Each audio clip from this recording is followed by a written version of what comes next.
Let's start off with some news. So I have a friend that this actually happened to, and apparently it's back happening to a lot of people. Elderly Chinese women who speak only Chinese are being targeted in San Francisco, apparently based on their superstitious belief. They tell them that your family is suffering from a curse and you need to have a blessing, so you have to bring out your valuables from home in a suitcase to bless them, and then they switch suitcases with you, so they steal your valuables and take off. And people are losing their whole life saving this way. It happens to a lot of people. So this, I think, is important for people to be aware of, and I think it shows something I mentioned many times before. The Chinese economy has grown at an unbelievable rate of 10% a year for 30 years, and what that means is people that are just a couple of generations back in China are sort of like people a couple centuries back in America that's grown much more slowly. So they really believe in magic and stuff in a way that almost nobody does in America anymore.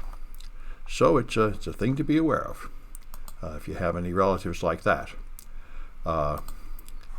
So Trump has said he's going to jail his opponents, and he's going to start investigating MSNBC to try to punish them for publishing articles he doesn't like, and he's going to try to jail the members of the January 6th committee. So they are preparing for this. I think we're seeing a lot of this preparation now. NATO has just announced that they are trying to set aside a special fund to fund the war in Ukraine because they do not believe the United States is going to continue to be a reliable partner to help them do that, which is undeniably true. We're something like 6 months late on our latest funds for Ukraine, and if Trump gets in, it'll never happen. And I think everybody in America is considering what they're going to do in the event of a Trump victory, which would greatly change the nation. So anyway, it's a thing to be aware of. We really are, in less than a year, going to either have a tumultuous descent into fascism and away from democracy, or we won't have that, at least right away. This is the problem with democracies. They self-destruct. People will eventually foolishly vote in a foolish leader, which tends to be how they go down. So, anyway, so Apple, after many years of toying with it, abandoned their plans to make an Apple car recently. And so people wonder what they're going to do next. Apple kind of has a problem in that they are so rich, they sit on so much cash, they don't really know what to invest it in. At one point, Apple was richer than the entire U.S. government. And so these guys have suggested they're going to develop personalized robots. That's one theory of what they're going to do. So you would have an Apple robot to run around your house and help you. My first thought is I think that would be a great idea. Toyota's had one for a while. Tesla's had one for a while. They never seem to catch on. I think if they made a good one, people would like it, and maybe Apple could make a good one. Now, this analyst says it's a terrible idea. He says it's a horror show. He doesn't mean that the robot would somehow be awful and kill people. What he means is it would be a bad investment. It wouldn't really make money. And he has his argument for that, which I wasn't convinced by, but he could be right. Anyway, I'd be very interested to see if Apple does that.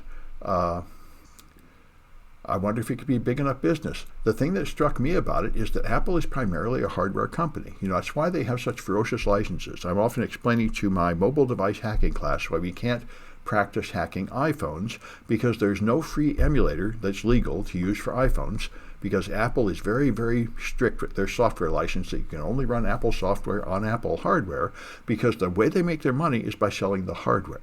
So in that respect, I thought it made a lot of sense that they would move into a hardware-intensive field like personal home robots.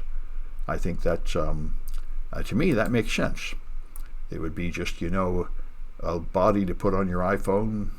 They already have a series of little devices. Anyway, we'll see what comes of it all.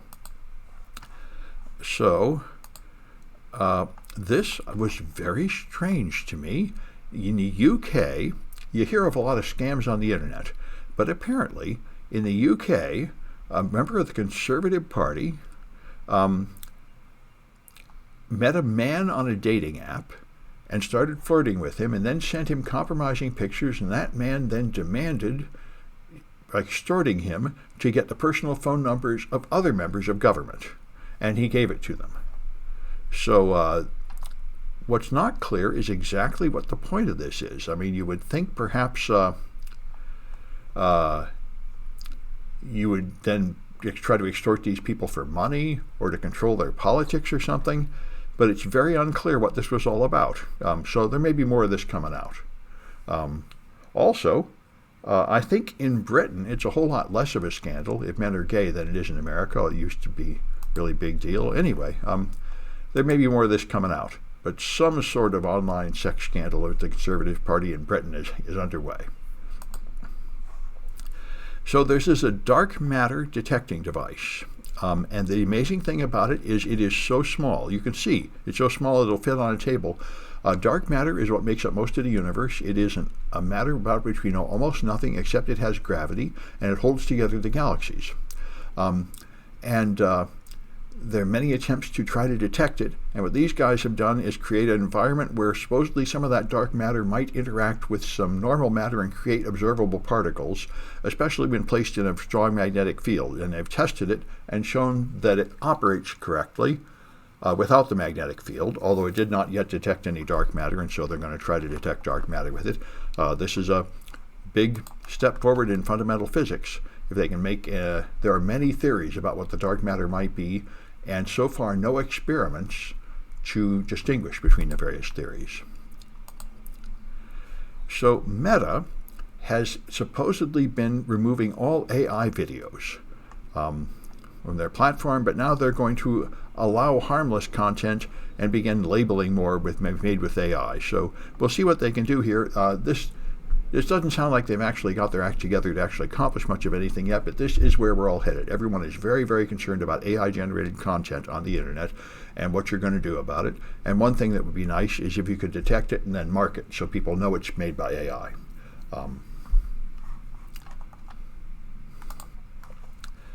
Ivanti is in big trouble. Ivanti makes VPN appliances and other network gateway appliances, and they have been beset with so many serious security problems that the CISA recently just told all government agencies to just quit using Ivanti products because their security is so bad and their response to security incidents is so bad. So they are pledging to fundamentally transform their security model. It's possible Microsoft did this. Microsoft Windows NT and 98 and so on, NT Server and all that were spectacularly insecure to an outrageous extent to where Windows servers got hacked all the time.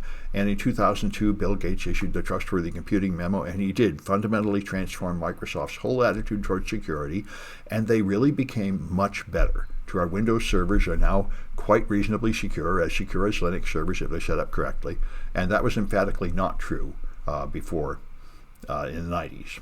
So we'll see if Ivanti can shape up, but they really need to shape up. All right, and here's an interesting, so there was a review of the Microsoft Exchange online intrusion. Microsoft's cloud service was hacked a couple times so people could get into their emails, and here's a security expert analyzing this thing, and he has a lot of interesting things he found on here. Microsoft's had a lot of incidents in their online platforms, and there were a couple of pretty interesting things that came up in here.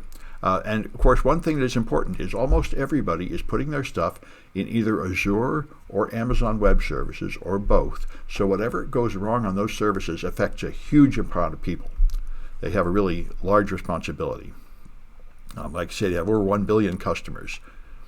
And